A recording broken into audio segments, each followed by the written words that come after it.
said boop. Oh, god damn it.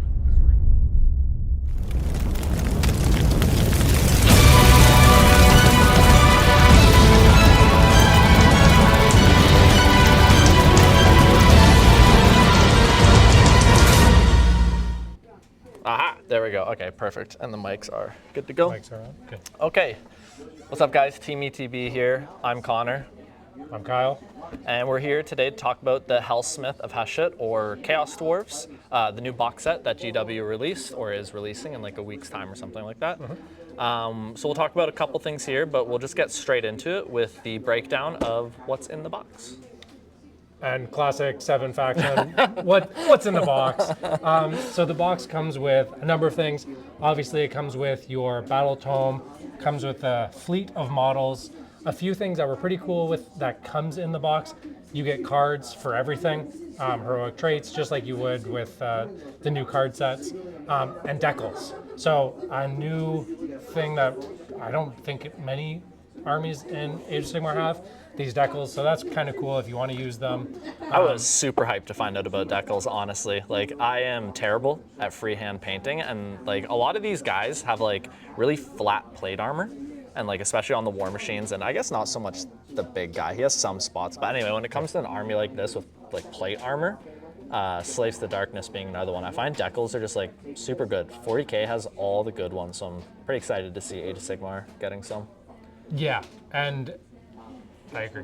Like, nobody's good at freehands. Yeah, well, exactly. if you are, then you're not using decals anyways. Yeah, exactly. I'm not good at freehand, so I'll use the decals. Speed paint and decals, baby. Speed paint and decals. So what comes in the box?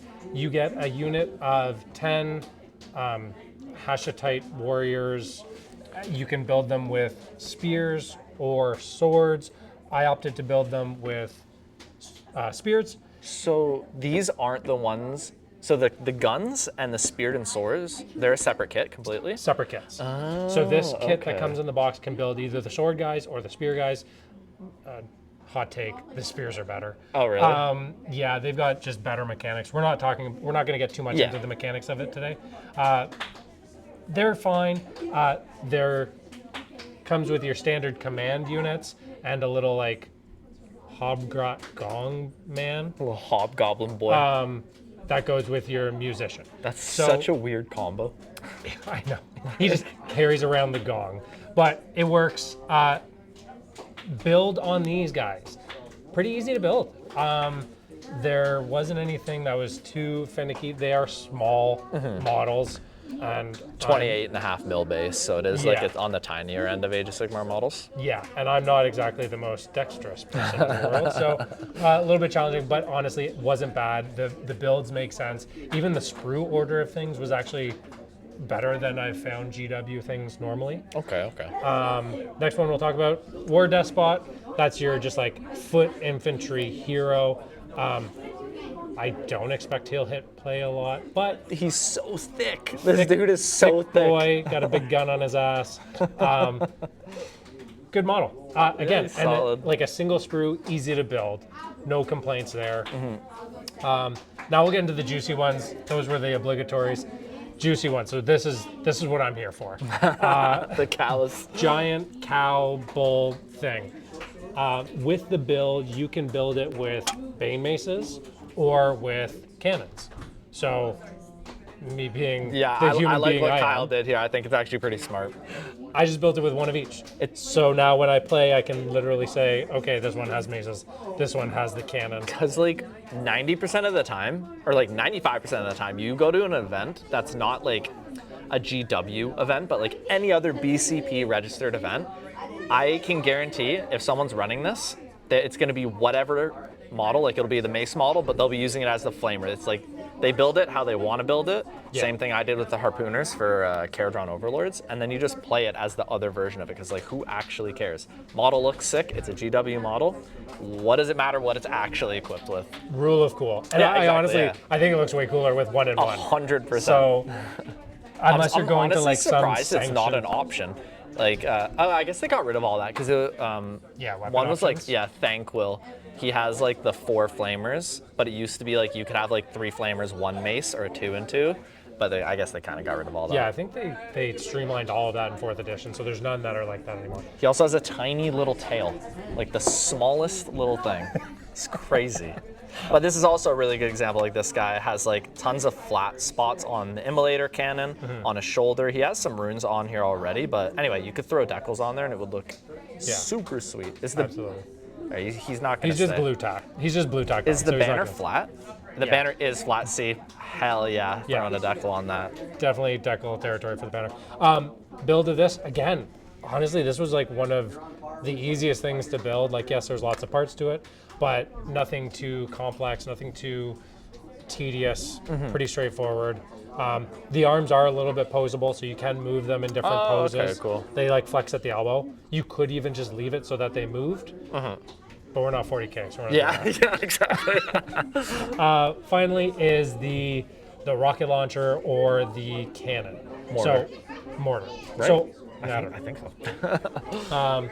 I'll give credit here as well.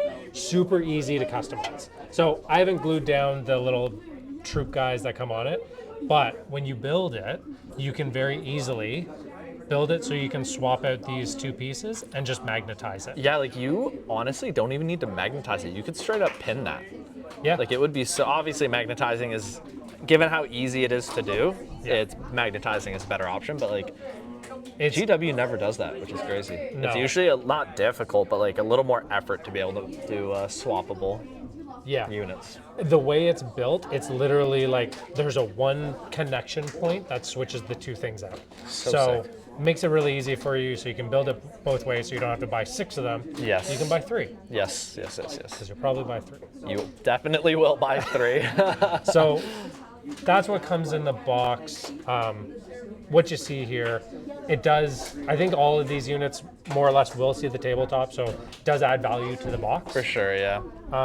It also, we haven't even seen the individual pricing on each kit. If I had to guess, it's going to be 70 to 80, 90 to 100. So like the value is there in the box as, you know, it's like you look at this and you look at the box price and you see like 4 units. And it's like a little upsetting, but then that is how it is for Age of Sigmar. But you get, again, cards, and you get the entire codex, which is super nice. And it is like the full version codex. Yes. It does have all of the models that are being released, everything that's coming out, and all their battle traits. So that's great.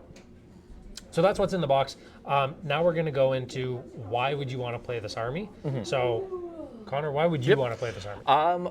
So one really good example that Kyle was talking about before we started the video was in a lot of the Chaos factions, they always do one thing super well. Slaanesh being super fast, Tzeentch being really good at casting, yada yada. They all do one thing really well. And the Chaos Dwarfs are like a very well-rounded army. They do tend to castle a lot more, especially if you're going to be using a lot of the mortars and the rockets and things like that, but they do everything well. They can cast, they pray, they have a 2-up save on their big cow things, and then their shooting is oppressive. Like it seems like it's going to be massively oppressive. And then, what do you think? Yeah, I agree. Like for me being, I started out as a Khorne player, and Khorne is very, you want to run forward and punch people in the face. Yep. And then I always found that I was missing something, so then I stretched out to different things, started playing Fire Slayers, and great, but you have no speed unless you play Magma Dross, and they die so easily. So it was always like, I was looking for that well-rounded army that was still kind of chaos-based, because I don't want to play Lumineth. Yeah, exactly. Or like cities, like that's not an appeal to me. I like the chaos idea, concept, rules. So having something that has all of those different factions or functions is really what drew it for me, because I can now have a well-rounded, like classic Roman style army with 100%. shields up front. You've got cavalry, you've got artillery, you've got monsters, you've got your centerpiece. Like it has all of those functions. So that was a big draw for me. The other big draw was that my initial thought process, and yes, we're gonna put rockets on the shoulders of the cows. It's not an army. Now, like, you can spam anything. Yeah, with army. Age of Sigmar, Spam is always going to be a thing. I feel like this army actually, by design, will encourage people to play like a well-rounded, non-spam list. I like that. I don't like running spam things. Neither do I. So that was another appeal for me. The really cool thing, like going back to what you were just saying, we're not going to talk about the rules too much, but their battle trait to hand out the points helps a lot with that and not making it a spam army, because you can make each unit has like a different purpose, but then you can buff them to make that purpose even greater where you need it on like a specific turn, which is really cool with the army. It's like you just get to like hand out buffs whenever you need them, essentially. So the only thing the army actually lacks, I would say, is speed. But actually, they have those Centaur units coming out. Yeah, the Bull Centaurs and the Anointed Centaurs, and the big demon, mechanical demon. Yeah, I don't think you're going to thing with yeet wings. him into people, though. You might. I think 350 points, I guess you might. Yeah, for 350 points. Yeah. We'll see. Well, so hot takes, the points are going up. Yeah. I've seen a few videos of people doing like TTS battle reports with like the estimated points that people have seen rumors of and things like that, and the army just seems so good.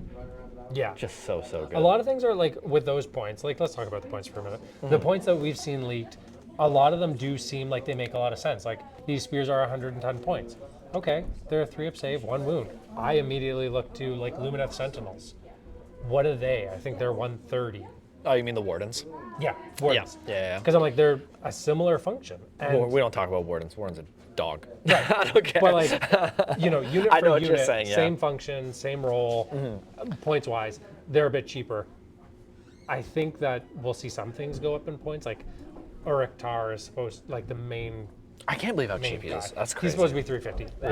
There's no way. 420. Like He's got to go. 420, 430. Yeah.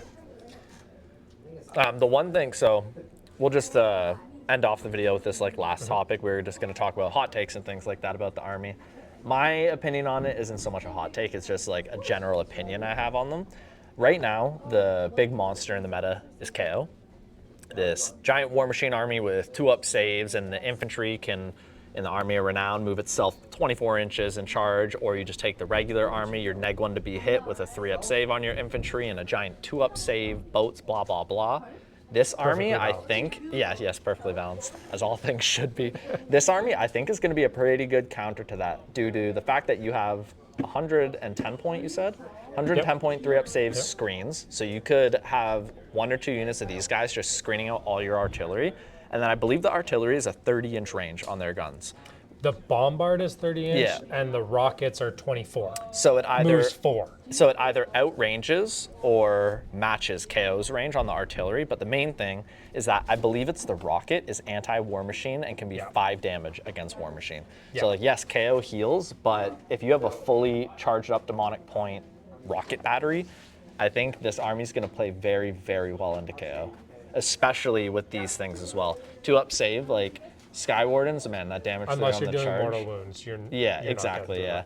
I think. And there's some like War Machine healing mechanics in the army too. Yeah, one of the characters like heals a War Machine or something like that, right? Yeah. My hot take, it's not even a hot. It's not hot. It's what we're calling it. It's lukewarm. I think it's going to be a very versatile army. A lot of armies have like that rock paper scissors game where if I play this, I win. Yeah. If I play this, I lose. Yep. This has, I feel like, and my preliminary read, it has answers to everything. Yep. It's got a lot. It's got ways to generate mortal wounds. It's got ways to do just straight damage. It's got range. It's got speed. Like, and you can cash in those tokens to be like, okay, right now, I don't need my speed.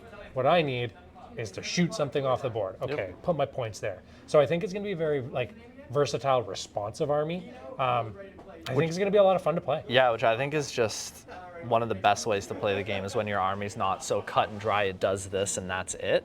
Like, hey, if you like that, all the power to you. Play that type of army. But if you want versatility and just like being able to change up your game plan on the move and things like that, and not just like such a straightforward, like you said, rock paper scissors against certain armies, like.